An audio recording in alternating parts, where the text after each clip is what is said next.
KPU Provinsi Kalimantan Selatan bersama petugas pemutahiran data pemilih mendatangi kediaman Gubernur Kalimantan Selatan Sabiri Nur. 300.000 data lebih dilakukan pencocokan dan pemutahiran data pemilih. Sabiri Nur secara aklamasi terpilih sebagai Ketua DPD Golkar Kalimantan Selatan. Ini ada 3 loh.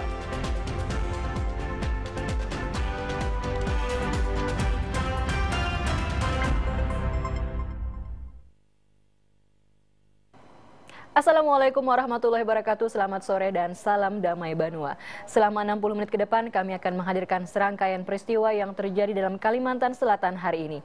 Bersama saya Risa Aiska, inilah Kalimantan Selatan hari ini selengkapnya.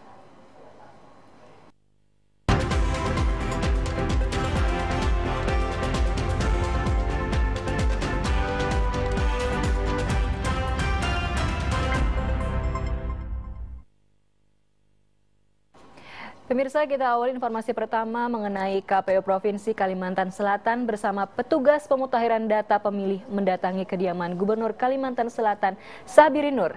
Pada kesempatan ini dilaksanakan pencocokan dan penelitian pemilih. KPU Provinsi Kalimantan Selatan bersama petugas pemutahiran data pemilihan PPDB mendatangi kediaman Gubernur Kalimantan Selatan. Dalam pendataan ini, Gubernur Kalimantan Selatan Sabiri Nur berharap pelaksanaan pilkada nantinya di Kalimantan Selatan dilaksanakan dengan suasana gembira, mengingat pilkada merupakan salah satu pesta rakyat yang harus dilaksanakan dengan suasana aman dan damai. Dan mudah-mudahan tahapan pencoblosan data ini bagi pemilih ini adalah bagian dari insya Allah pada saatnya akan ada pesta demokrasi, yaitu pemilihan kepala daerah di 7 kabupaten kota dan 1 kepala daerah di tingkat provinsi Kalimantan Selatan.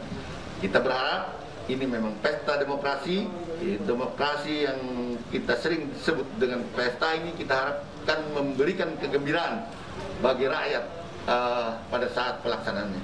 Sementara itu, Ketua KPU Kalimantan Selatan Sarmuji menegaskan pencocokan dan penelitian untuk pemutahiran data pemilih ini penting guna memperoleh data yang valid. Seperti yang diketahui, Kalimantan Selatan akan melaksanakan pilkada di 7 daerah kabupaten kota serta provinsi Kalimantan Selatan. Jadi kami KPU Provinsi akan melakukan monitoring dan mendampingi PPDB hari ini mencoklet di kediaman Gubernur kenaan dengan keluarga gubernur dan sekretaris daerah. Kedatangan para petugas pemutahiran data pemilih ini juga disertai oleh anggota KPU lainnya beserta jajaran, Ketua Bawaslu dan jajaran.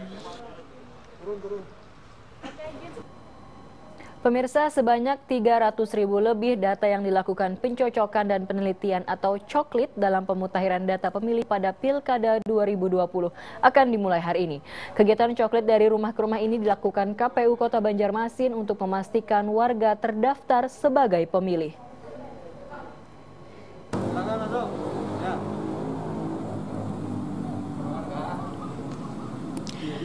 Pencocokan dan penelitian atau coklit pemutahiran data pemilih pada Pilkada 2020 dilakukan Komisi Pemilihan Umum Kota Banjarmasin.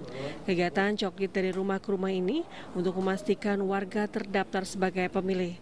Seperti yang dilakukan di kediaman rumah dinas Wali Kota Banjarmasin Ibnu Sina. Petugas melakukan coklit pada kartu tanda penduduk dan kartu keluarga. Komisioner KPU Kota Banjarmasin Heri Wijaya mengatakan pihaknya melakukan coklit sebanyak 300.000 lebih data pemilih. Menurutnya mulai hari ini secara resmi melakukan coklit di masing-masing daerah yang dilakukan oleh PPDB dalam pemutahiran data pemilih dengan bertemu pemilih secara langsung dan berdasarkan perbaikan dari rukun warga atau nama lain serta tambahan pemilih pemula. Kalau kita ngelihat dari data untuk kita perkirakan kita ini sekitar pemilih yang ada di AKWK itu ya, AKWK yang dibawa oleh PPDB itu sebanyak 348.600, sekitar 670-an. Artinya itu yang untuk hari mulai tanggal 15 Juli sampai tanggal 13 Agustus. Itu yang dicoklit. Sementara Wali Kota Banjarmasin Ibnu Sina berharap kepada masyarakat agar memberikan informasi dan data yang akurat untuk pencocokan dan penelitian data pemilih. Ini penting agar pemilih yang terdata betul-betul memiliki hak pilih. Kemudian yang belum terdata, artinya pas 17 tahun, seperti anak kami kan pas 17 tahun, ya masukkan sebagai pemilih pemula.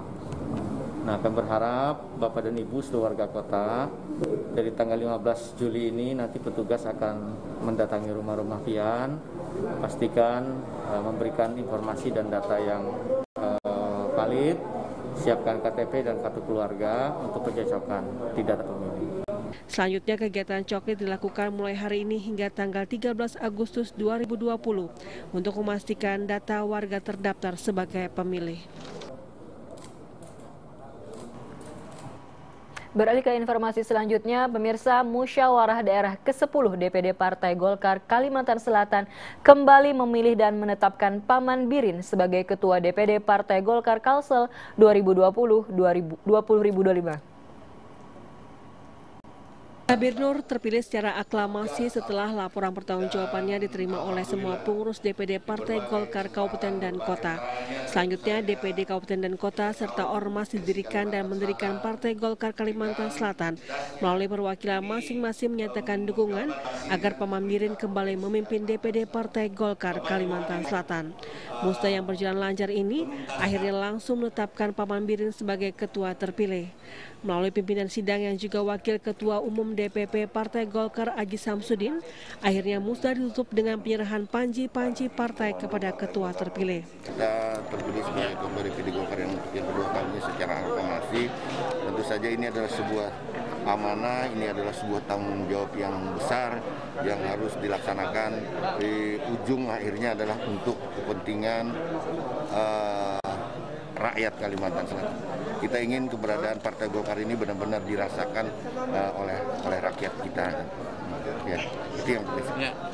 Selanjutnya setelah musda, maka tim formatur akan langsung menyusun kepengurusan DPD Partai Golkar Kalimantan Selatan untuk selanjutnya disahkan oleh DPP Partai Golkar.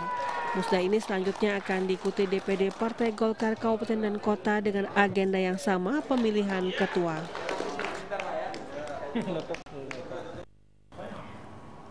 Sejumlah informasi lainnya akan kami hadirkan sesaat lagi, tetaplah bersama kami.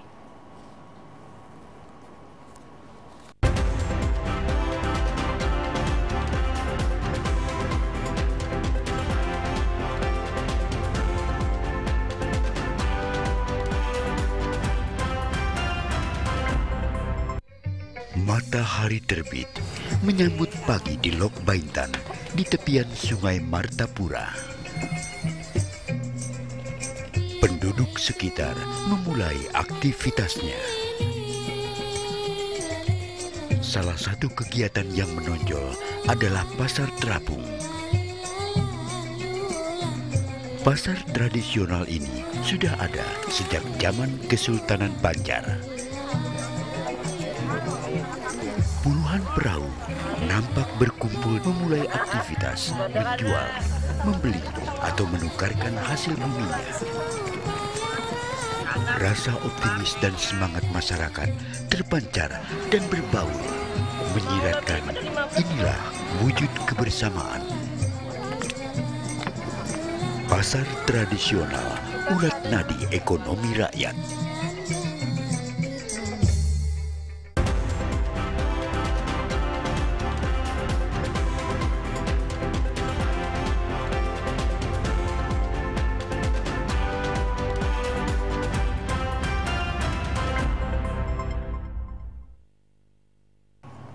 Terima kasih Anda masih bersama kami. Pemirsa, analis iklim BMKG di Banjarbaru meminta kewaspadaan masyarakat menghadapi musim kemarau yang diperkirakan masuk bulan Agustus dan September.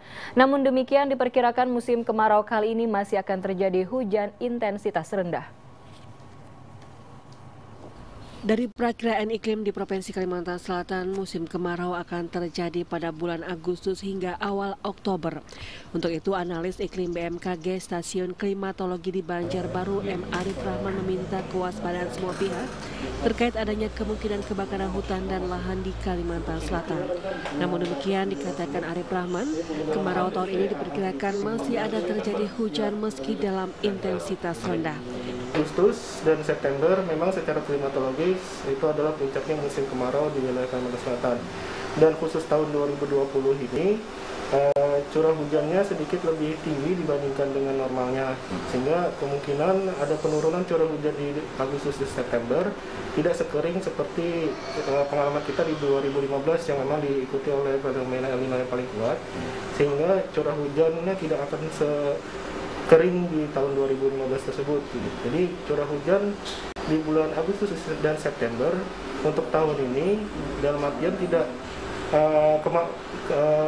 puncaknya musim kemarau, tetapi dalam musim kemarau itu tidak adanya hujan itu tidak masih terjadi gitu. Jadi sementara itu, berbagai pihak terkait kesiagaan kebakaran hutan dan lahan di Kalimantan Selatan sendiri telah jauh-jauh hari mengantisipasi kemungkinan kebakaran hutan dan lahan dengan menjaga kelembapan lahan rawa yang bisa terbakar, serta mengisi embung-embung yang bila diperlukan untuk stok air selama musim kemarau dapat difungsikan dan digunakan dengan baik. Badan Penanggulangan Bencana Daerah Kalimantan Selatan mengusulkan 8 heli waterbombing ke BNPB. 8 heli ini akan digunakan untuk kesiapan mengatasi karhutla yang diprediksi akan terjadi pada awal Agustus mendatang. Kasubit Kedaruratan BPBD Kalimantan Selatan S. Dinar mengatakan, BPBD Kalimantan Selatan terus melakukan persiapan dan antisipasi menghadapi karhutla tahun 2020. Berdasarkan prediksi karhutla di Kalimantan Selatan akan mulai terjadi pada awal Agustus mendatang. Untuk itu, BPBD Kalimantan Selatan harus menyiapkan heli waterbombing jika titik api sudah mulai muncul. Menurut Dinar, BPBD Kalimantan Selatan sudah mengajukan permintaan 8 heli waterbombing selain heli pemantau dan hujan buatan. Diharapkan pencegahan karhutla di Kalimantan Selatan tahun ini bisa lebih maksimal. Selain itu, menurut Dinar, pihaknya juga sudah melakukan koordinasi dengan BPBD Kabupaten dan Kota se-Kalimantan Selatan untuk terus meningkatkan koordinasi dan kewaspadaan dini, agar titik api yang muncul bisa segera diatasi dan jangan sampai meluas.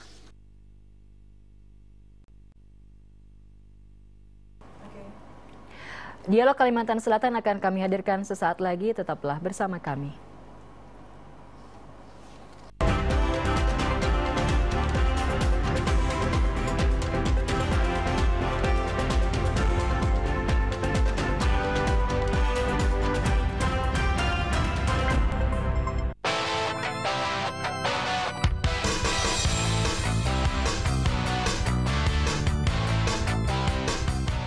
Muda itu belajar, narkoba itu sia-sia.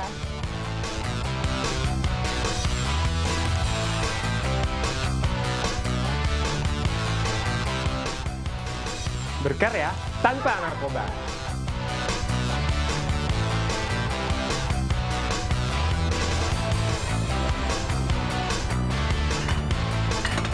Sehat itu tanpa narkoba. Gak usah deh kalau nyoba pakai narkoba. Hidup lebih berarti kalau kita dekat dengan keluarga, taat beribadah, dan sukses dalam berkarya. Katakan tidak pada narkoba.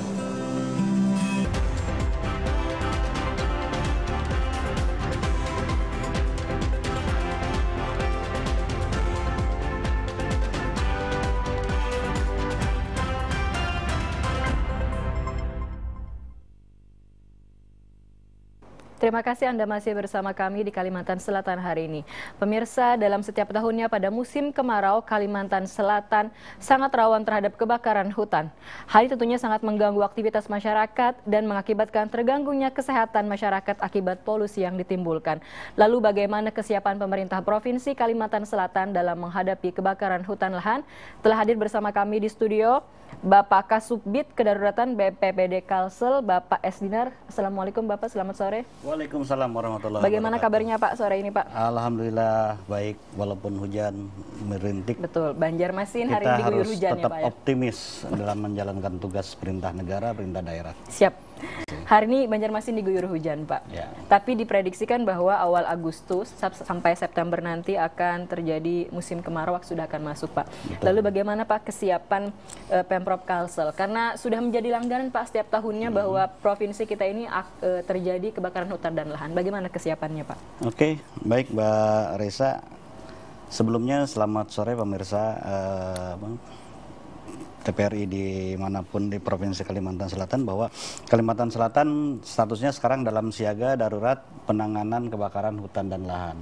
Jadi biasanya kalau kebakaran hutan dan lahan itu diiringi dengan bencana kabut asap. Betul. Nah, oleh karena itu kita sudah menerbitkan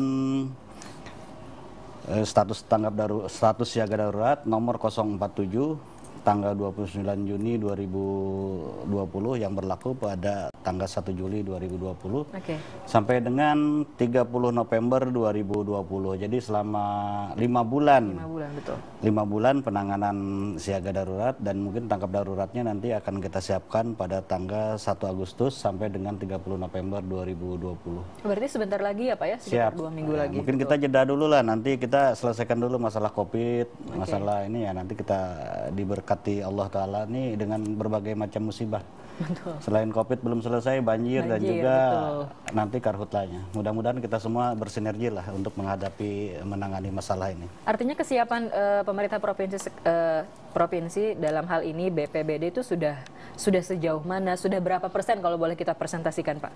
Ya, sejauh ini mungkin kalau melihat persentase sudah banyak dah. Kita memang tidak ada ukuran untuk itu. Cuman kesiapan kita pertama dengan struktur pos komando juga nanti itu tinggal operasional. Kemudian di masalah dana juga kita sudah ada 2 bulan nanti mulai 1 Agustus sampai dengan September. Kemudian juga kita sudah menyampaikan permohonan dana untuk operasional kabupaten kota dan provinsi juga, kalau tidak salah 8,95 miliar untuk penanganan karhutla selama 2 bulan nanti. 8,9 miliar Pak. Nanti dialog akan kita lanjutkan, dan pemirsa Dialog Kalimantan Selatan akan kami lanjutkan Pak untuk 2 bulan dalam penanganan karhutla ini Pak. Mungkin bisa dijelaskan dana 8,9 M ini dipergunakan untuk apa saja Pak? Baik Mbak Risa, dana yang kita mintakan ke BNPB melalui dana siap pakai tanggap darurat itu nanti dipergunakan untuk operasional di provinsi dan kabupaten kota untuk menunjang para personil. Pertama, uang makan itu 100.000 per hari, kemudian uang uang lelah 100.000, uang makan minum 45.000 per hari, sesuai dengan surat keputusan Kepala BNPB di Jakarta seperti itu. Ada berapa personil sih Pak? Untuk di Provinsi Kalimantan Selatan kita yang tercatat ada 313, tapi nanti ditambah dengan warga yang masuk di tim penanganan gabungan itu nanti berjumlah sekitar, dan TNI Polri itu sekitar 800-an lebih lah nanti kita ini. Apakah ada inovasi baru yang dilakukan dari BPBD mengingat hal ini merupakan musibah langganan tiap tahun Pak? Tadi sebelumnya juga kita sudah saksikan bahwa BPBD juga meminta 8 heli seperti itu ya Pak ya? Betul. Apakah ada inovasi-inovasi lagi Pak? Inovasi yang konvensional ya tentunya selain TMC juga pembuatan kana-kana. Kana-kana yang sekarang sudah dilakukan oleh PUPR dan Dinas Kehutanan bekerjasama dengan BPBD di sekitar Ring 1 Bandara Samsudin Nur ya, karena di daerah Guntung Damar seperti yang dilihat di layar itu kan. Itu daerah-daerah yang memang masuk di Ring 1 di bandara, itu memang prioritas utama yang kita harus mengatasinya dan memadamkannya serta mengendalikannya. Daerah Ring 1 itu apa saja sih Pak selain daerah sekitar Bandara Samsudin Nur?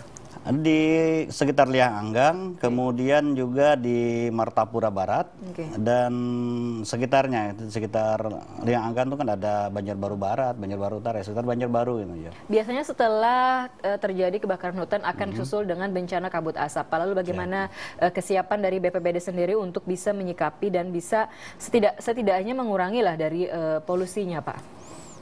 Kalau antisipasinya kita menyiapkan masker dan juga menyampaikan himbauan kepada masyarakat sebelum kita melakukan siaga darurat ini. Tentunya ada penyampaian kepada masyarakat untuk selalu siaga ketika terjadi bencana kabut asap akibat karhutla ini. Tentunya masker menjadi faktor utama dalam setiap aktivitas, tidak hanya di zaman COVID, tapi di zaman karhutla itu menjadi salah satu faktor utama gitu. Kemudian juga penyakit yang ikutan tuh biasanya ISPA. Nah, oleh karena itu kita dengan kabupaten kota nanti akan koordinasi mengenai kesiapan rumah sakit apabila terjadi hal-hal yang tidak diinginkan, emergensi lah, nanti pertolongannya nanti di mana. Kemudian juga selain itu kita mendirikan pos-pos pengendalian, artinya posko lapangan yang dilengkapi dengan P3K untuk dalam keadaan darurat. Sudah siap. Kemudian Pak, sudah adakah sampai hari ini titik atau hotspot yang sudah terpantau, Pak? Dari kemarin yang terlihat tuh baru ada 2, tapi itu pun tidak menunjukkan tren tinggi. Tingkat kepercayaannya itu di bawah 70%, jadi bukan merupakan titik hotspot. Oleh karena itu titik hotspot itu ada memang alami api dan juga memang hanya pantulan sinar matahari yang kena benda-benda metal gitu, seperti seng dan sebagainya. Karena panas itu menjadi titik panas. Namun ketika di ground check ke lapangan belum tentu itu menjadi titik api gitu. Titik api yang betul-betul kebakaran. Tapi biar bagaimanapun kita harus tetap antisipasi seperti itu. Ya, seperti dilihat di tayangan di belakang kita ya, ini helikopter bombing itu memadamkan titik api yang memang sudah menjadi bara di bawahnya gitu. Jadi harus segera dipadamkan melalui helikopter. Kalau sampai saat ini ada berapa heli sih Pak yang sudah siaga selain 8 heli yang sudah dimintakan? Untuk heli dalam proses perizinan di Kementerian Perhubungan itu dilakukan oleh pusat dan kita sementara ini untuk minta menggeser helikopter dari Sumatera, kalau nggak salah dari Riau atau Jambi, nanti kita mintakan untuk segera beralih standby di Kalimantan Selatan. Untuk patroli dulu mungkin 2, mungkin insya Allah minggu depan, kalau tidak ada halangan minggu depan barangkali. Sudah mulai jalan seperti itu Pak? Insya Allah, nanti mudah-mudahan jangan ada mundur lagi lah, itu nanti supaya gini. Jadi heli itu dipergunakan untuk memoto titik-titik hotspot dan juga patroli di mana. Juga nanti kalau ada yang membakar lahan nanti akan ketahuan karena dilengkapi dengan satelit Garmin yang bisa mendeteksi keakurasian sekitar 98%. Nah itu yang ingin saya tanyakan, ada oknum-oknum yang memang sengaja untuk membakar lahan, lalu bagaimana Pak sih Pak menegakkan hukumnya seperti itu Pak? Ya Gakum diperlukan dalam hal ini ya, terutama pada tanda kutip oknum-oknum yang memang baik itu diupah barangkali atau memang kalau memang ada perusahaan barangkali yang lalai, abai, itu pasti diproses, dan tahun kemarin juga sudah ada yang diproses. Kemudian selain dari personil yang tadi jumlahnya 313 orang dari BPBD Pak, selain itu adakah gabungan-gabungan dari unit-unit lain Pak untuk menghadapi kebakaran hutan lahan tahun ini? Ada, itu dari TNI Polri tentunya sudah kita mintakan, kemudian juga dari satuan lain seperti Pol PP juga kita mintakan, kemudian dari Manggala Agni pastinya sudah menjadi kewajiban mereka untuk ikut serta melakukan penanganan kebakaran hutan dan lahan ini, karena bagaimanapun mereka kan satuan tugas yang dikendalikan oleh Kemen LHK, tugas satu diantaranya ya seperti itu, mengendalikan kebakaran hutan dan antisipasinya itu. Ada beberapa titik atau objek vital yang kita miliki Pak, lalu bagaimana kesiapan dari BPBD sendiri untuk bisa melindungi objek vital kita? Objek vital satu diantaranya adalah bandara, kemudian juga pelabuhan laut, dan juga tempat pemerintahan. Dalam hal ini kan kantor gubernur di sekretariat daerah di Banjarbaru menjadi objek vital juga, dan itu memang menjadi satu kewajiban kita. Oleh karena itu tugas pengamanan di sekitar nanti mungkin di backup oleh posko induk dan dibantu oleh pemadam kebakaran dari Pol PP. Itu untuk mengantisipasi hal-hal yang tidak diinginkan ketika terjadi di lingkungan pemerintah Provinsi Kalsel di Banjarbaru.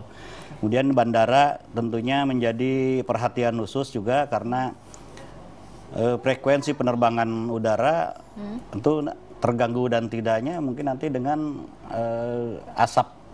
asap itu tebal, pekat atau tidak. Iya betul. Ya, jadi kalau memang jarak pandangnya nanti kurang dari 300 meter, 500 meter mungkin tidak akan terjadi delay bahkan pembatalan. Itu seperti tahun-tahun yang lalu. Melihat peristiwa kebakaran hutan lahan dari tahun-tahun lalu Pak, daerah mana saja atau kabupaten mana saja yang paling tinggi resiko terkena kabut asap ini? Ya, kalau melihat dari tahun yang lalu bisa dikatakan Banjarbaru, kemudian Tanah Laut ini bagian berbatasan dengan Lianganggang. Kecamatan Lianganggang juga selain Guntung Damar juga daerah Paramasan, kemudian juga Martapura Barat. Martapura Barat, kemudian di Jejangkit dan di Mandastana. Kemudian di daerah Sungai Pinang di Kabupaten Tapin kalau tidak salah itu. Ya. Apakah ada laporan-laporan kalau dari tahun kemarin, apakah ada laporan-laporan masyarakat yang memang sangat terganggu? Artinya bahwa tidak hanya kesehatan mereka, tapi juga ekonomi mereka yang apa ya, yang terlihat atau melaporkan ke BPBD, Pak, mereka menghadapi bencana ini, terus lalu bagaimana dari BPBD sendiri untuk bisa menanggapi atau merespon dari laporan masyarakat tersebut? Ya, baik, Mbak. Jadi Mbak Arisa, kita ada laporan masuk ke sistem Pusdalop, Pusat Pengendalian Operasi, dari semua keluhan masyarakat, kemudian informasi tentang kebakaran dan sebagainya bisa disampaikan ke Pusdalop. Dan di sana juga akan direspon nanti. Kemudian juga kita akan sampaikan ke satuan-satuan lain yang memang tugas fungsinya sesuai yang tercantum nanti di struktur poskomando. Oke. Adakah pesan dari gubernur kita, Pak, untuk dalam rangka kesiapan dari Pemprov sendiri untuk menghadapi karhutla ini? Oke. Pak Gubernur berpesan kepada kita, kepada warga Kalimantan Selatan, satu, apabila ada api yang kecil segera dipadamkan, jangan menunggu menjadi besar, karena kalau besar berarti biayanya lebih besar. Oke, betul. Kemudian juga jaga alam, alam jaga kita, itu sudah pasti. Karena ekologi alam yang bagus tentunya akan memberikan kenikmatan yang lebih bagus juga.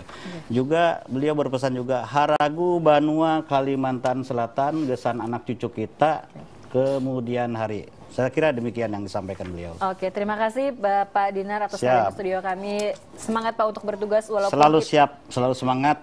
Salam tangguh, salam kemanusiaan. Oke, terima siap. kasih. Terima kasih. Dan pemirsa, Kalimantan Selatan hari ini akan kembali sesaat lagi, tetaplah bersama kami.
Anda masih bersama kami di Kalimantan Selatan hari ini.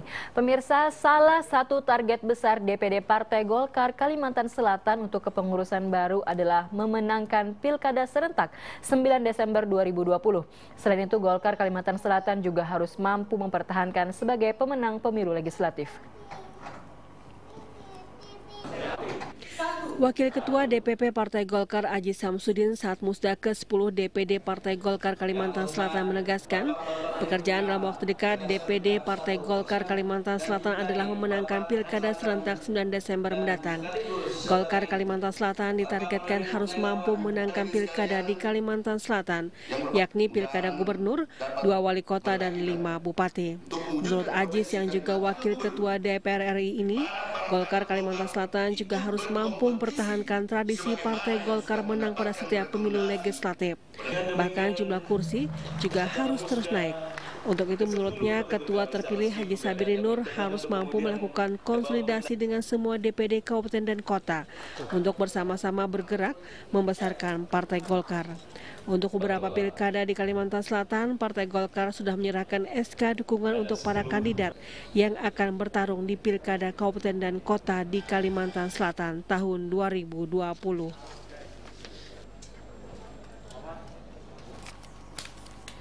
KPU Provinsi Kalimantan Selatan masih belum mengetahui pola pemungutan suara bagi mereka yang berada di karantina.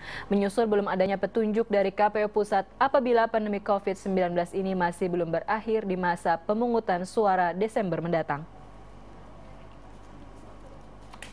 Saat melakukan pencocokan dan penelitian atau pemutahiran data pemilih di kediaman Gubernur Kalimantan Selatan Sabiri Nur, Ketua KPU Kalimantan Selatan Sarmuji mengaku masih belum mendapatkan petunjuk bagaimana pemungutan suara bagi mereka yang nantinya yang dikarantina apabila pandemi COVID-19 belum berakhir. Menyusul bagi yang menjalani karantina akibat COVID-19 tidak bisa ditemui seperti halnya orang yang sakit akibat sakit biasa.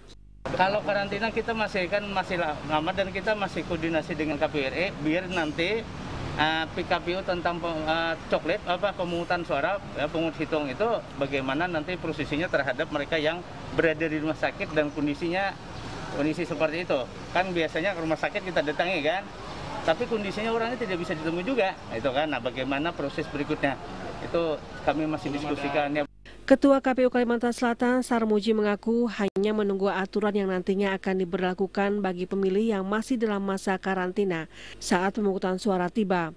Menyusul banyaknya warga Kalimantan Selatan yang masuk dalam karantina akibat pandemi COVID-19 ini. Gubernur Kalimantan Selatan Sabiri Nur meminta agar pelaksanaan pemungutan suara melaksanakan protokol kesehatan tingkat tinggi, menyusul pentingnya menjaga kesehatan dalam pelaksanaan pilkada selama pandemi yang masih belum berakhir.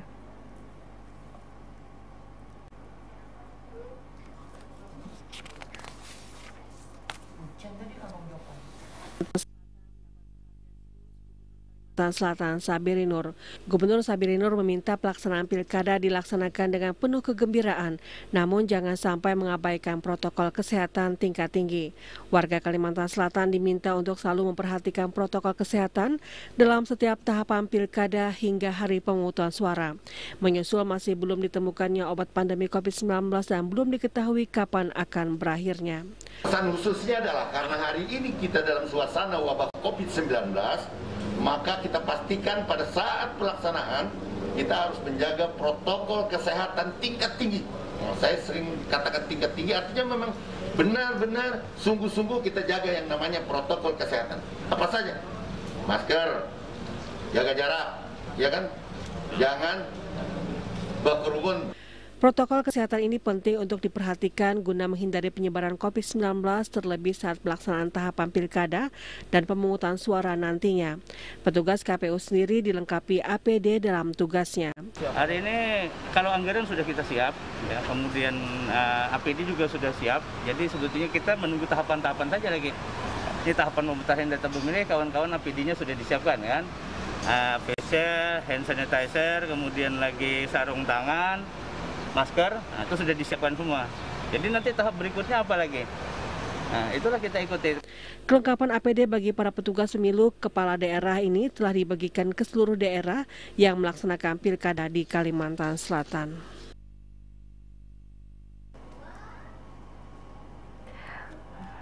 Di tengah pandemi COVID-19, pelaksanaan pilkada serentak di Kalimantan Selatan tetap dilaksanakan dengan memperhatikan protokol kesehatan. Untuk menunjang kelancaran setiap tahapan, KPU Provinsi Kalimantan Selatan telah mendistribusikan alat pelindung diri di setiap daerah yang melaksanakan pilkada. Sejak tanggal 15 kemarin, alat pelindung diri telah didistribusikan ke daerah di mana akan berlangsung pemilihan bupati dan wali kota di Kalimantan Selatan. Alat pelindung diri terdiri atas masker untuk petugas di lapangan, serta hand sanitizer serta alat pelindung diri lainnya yang akan digunakan setiap tahapan pilkada. Ketua KPU Provinsi Kalimantan Selatan Sarmuji menjelaskan untuk memberikan kelancaran bagi petugas dalam melaksanakan tahapan pilkada di Kalimantan Selatan akan dibekali dengan APD sebagai upaya untuk menjaga kesehatan dalam menjalankan tugas. Apalagi Kalimantan Selatan hampir sebagian besar masih dalam zona merah sehingga perlu diantisipasi. Kemarin ya, hari ini sudah kita antar ya, APD yang terakhir yaitu termogan ya, untuk seluruh PPS, PPK, PPS dan KPPS. Jadi kemarin sudah semua keperluan untuk penyelenggaraan pemilihan 2020 untuk kabupaten kota pelaksana. Mereka hanya melaksanakan pemilihan gubernur dan wakil gubernur. Itu semua APD sudah tersedia. Jadi sebetulnya kita tinggal melaksanakan. Jadi pertahapan ini sudah disediakan oleh pemerintah provinsi Kalimantan Selatan, APD yang kita perlukan. Setiap tempat pemungutan suara nantinya akan disemprot dengan disinfektan untuk menjaga agar sterilnya TPS. Selain alat pelindung diri untuk petugas, nantinya APD juga akan dibagikan ke masyarakat berupa masker. Sari Malik, Kadrianto Nurdin, TVRI Kalimantan Selatan, mewartakan. Kita ke informasi selanjutnya, pemirsa. Wakil Gubernur Kalimantan Selatan Rudi Resnawan didampingi Sekretaris Daerah Provinsi Abdul Haris Maki menyambut kedatangan Menteri Kesehatan RI Terawan Agus Putranto yang melakukan kunjungan kerja ke Provinsi Kalimantan Selatan di VIP Room Bandara Syamsuddin Nur di Banjarbaru. Kunjungan kerja ke Banjarmasin ini guna melihat kesiapan penanganan COVID-19 di sejumlah rumah sakit rujukan yang ada di wilayah Kalimantan Selatan. Tibanya di Bandara Internasional Syamsuddin Nur di Banjarbaru, rombongan Menkes RI Terawan Agus Putranto didampingi anggota DPR RI asal pemilihan Kalimantan Selatan Saifullah Tamliha melakukan kunjungan kerja ke Kalimantan Selatan. Menurut Wakil Gubernur Kalimantan Selatan Rudi Resnawan, ada 2 agenda kegiatan Menteri Kesehatan di wilayah Kalimantan Selatan yang telah dilaksanakan, diantaranya memantau sejumlah rumah sakit dalam kesiapan yang memberikan pelayanan bagi pasien COVID yang ada di Kalimantan Selatan. Di samping itu, menyerahkan sejumlah santunan untuk tenaga medis yang telah meninggal dunia di saat bertugas yang diterima anggota keluarga korban. Pertama, melihat perkembangan terhadap penyebaran COVID-19 di Kalimantan Selatan ini. Yang pertama, yang kedua adalah penyerahan santunan kepada keluarga korban dari tenaga medis yang menjadi korban daripada COVID-19 yang ada di Banjarmasin, Kalimantan Selatan. Itu keseluruhan atau apa gimana Pak? Keseluruhan gitu. Terus Pak, jadwalnya lagi kemana Pak? Antara lain itu sama melihat mungkin situasi daripada beberapa rumah sakit yang ada di rumah sakit dalam penanganan COVID-19. Terkait cukup tingginya angka kasus penyebaran COVID-19 yang terjadi di wilayah Kalimantan Selatan yang menduduki peringkat 5 besar tertinggi di Indonesia saat ini, Rudi Resnawan berharap Provinsi Kalimantan Selatan dapat mengantisipasi atau menekan angka penyebarannya dengan berbagai upaya, termasuk mendisiplinkan masyarakat dan mengedukasi untuk senantiasa berperilaku hidup bersih dan sehat, mematuhi aturan protokol kesehatan demi mencegah penularan COVID-19 yang lebih luas lagi. Dari Banjarbaru, Nurin Yusuf, TVRI Kalimantan Selatan, mewartakan. Gugus Tugas Percepatan Penanganan COVID-19 menyebutkan ada 7 daerah di Kalimantan Selatan masih dalam zona merah. Sementara untuk antrean sampel tes swab yang tersisa sekitar 1.100. Sebagian telah dikirim ke laboratorium Universitas Andalas, Padang, Sumatera Barat. Besok, Pak. Juru bicara Gugus Tugas Percepatan Penanganan COVID-19 Kalimantan Selatan, Muhammad Muslim, di sela kunjungan Menteri Kesehatan RI Terawan Agus Putranto di Banjarmasin mengatakan pihaknya telah mengirimkan sampel tes swab ke laboratorium Universitas Andalas Padang, Sumatera Barat. Menurutnya, ada 1.100 sampel uji swab yang telah masuk daftar tunggu dalam pemeriksaan di laboratorium. Untuk mengurai antrian, pihaknya mengerahkan 4 lokasi uji swab seperti di Balai Besar Teknik Kesehatan Lingkungan dan Pengendalian Penyakit di Banjarbaru, Rumah Sakit Umum Daerah Ulin Banjarmasin, Rumah Sakit Umum Daerah Ansari Saleh Banjarmasin, dan Litbangkes di Tanah Bumbu. Terbaru, GTPP juga menggandeng Rumah Sakit Pertamina di Tabalong untuk pengujian hasil swab. Alhamdulillah, sekarang antrian swab kita dengan beberapa strategi yang sudah kita lakukan, jadi bersisa sekitar 1.100-an. Dan swab-swab yang baru itu kemarin pada hari Selasa sudah kita kirim ke Sumatera Barat Andalas, dan hasilnya sudah keluar, 2 hari kemudian sudah keluar. Ya, ini tinggal kita memverifikasi mana yang evaluasi itu kan berarti jumlah yang sembuh karena kasus yang baru. Sementara itu, Wakil Gubernur Kalimantan Selatan Rudi Esnawan mengatakan saat ini ada 7 dari 13 kabupaten dan kota yang masih dalam zona merah. Menurutnya, dari rasio indikator penularan yang masih tinggi di Kalimantan Selatan. Dari 13 kabupaten kota di Kalimantan Selatan masih termasuk zona merah atau berstatus risiko tinggi. Meskipun angka penularan masih cukup tinggi, kami terus berupaya meningkatkan angka kesembuhan pasien, sehingga angka kesembuhan pasien juga terus meningkat. Data kurang lebih 30 hampir 35% dari yang Musti menambahkan, masyarakat jangan terkejut jika dalam waktu dekat data penderita COVID-19 di Kalimantan Selatan akan meningkat drastis karena hasil uji swab keluar untuk menekan angka penularan di Kalimantan Selatan.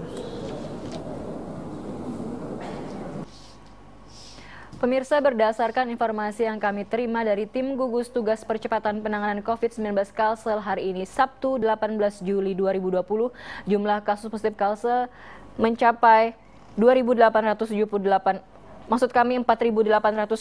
kasus. Dari jumlah ini yang masih dalam perawatan 2.878 orang, yang dinyatakan sembuh sebanyak 1.708 orang, dan 243 orang meninggal dunia. Sementara kontak erat sebanyak 749 orang, pasien kasus suspek sebanyak 373 orang. Dan pastikan untuk menerapkan protokol kesehatan dimanapun Anda berada. Dan pemirsa, kedatangan Ketua dan KPU Provinsi Kalimantan Selatan di kediaman Gubernur Kalimantan Selatan mengikuti protokol kesehatan. Petugas jaga melakukan pemeriksaan ketat kepada setiap tamu yang masuk di kediaman.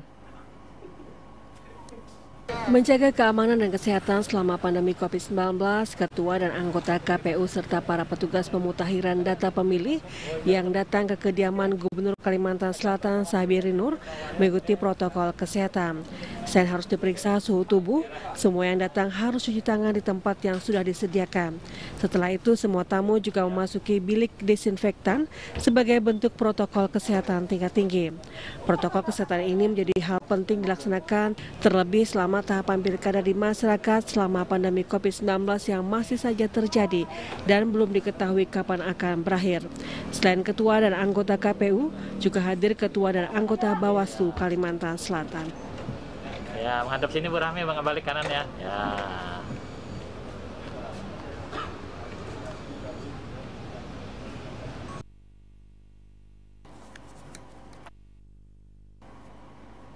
Dan informasi tadi menutup kebersamaan kita di Kalimantan Selatan hari ini. Saya Risa Iska dan bersama kerabat kru yang bertugas mengucapkan terima kasih atas kebersamaan Anda. Assalamualaikum warahmatullahi wabarakatuh. Selamat sore dan salam damai Banua.